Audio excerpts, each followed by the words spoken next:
The law surrounding use of lethal force is pretty easy to state. It's much harder to apply in day-to-day situations. It's very factually driven. But the general rule is that you are justified in using lethal force where you are faced with an imminent threat of death, great bodily harm, or sexual assault. If you're faced with such a threat, then you are justified in using lethal force to stop the threat. Rich probably done his bit on shoot to stop the threat already versus shoot to kill. The actual application of that is if you're shooting to stop the threat with today's technology, you're probably going to kill somebody. But the rule is shoot to stop the threat.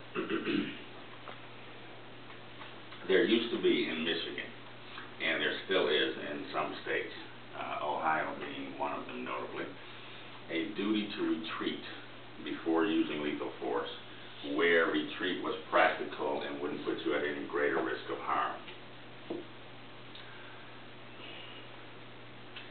I guess the example is if you're at a stoplight and you see a guy maybe with a knife or something on the corner and he's making some threatening motion towards you, just drive away rather than shoot him. That was the old rule in Michigan. It's the current rule in, as I say, Ohio and some other states. The exception to that rule, getting to your castle doctrine, was that if you were at home, there's no duty to retreat from this imminent threat of death, great bodily harm, sexual assault. So you don't have to run from your living room into your kitchen before you can use lethal force.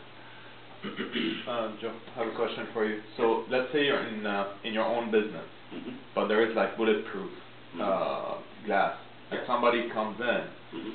So they are a threat and they're not. So can you go out and shoot them, or that will be considered?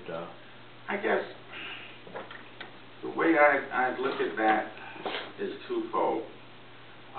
One, using the old rule of are you faced with an imminent threat of death or great bodily harm, do they have a weapon that is likely to be stopped or will penetrate that bulletproof glass? Obviously, if you have a business, then that person is a business invitee legally, and so they're not breaking into your business, so it doesn't trigger the presumption that we're going to get to on this whole castle doctrine. But if they then try to